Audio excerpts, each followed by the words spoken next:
Welcome my brother. In this video, I will show you how to draw a pair of simple and pretty eyes. Before you start, subscribe my channel. That is very important for me. First, paint a basic layer of color, followed by a layer of shadow on the area covered by the curtain. Then add a layer of light and dark lines. Now start detailing the pupil. Choose a color in between the shadow and the base color to make a transition. Remember to add a layer at every step because layers are free.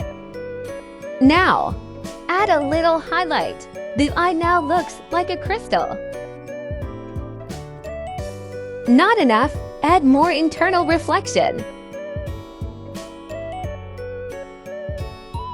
Deo, deo, deo. That's it. You've got a nice pair of eyes.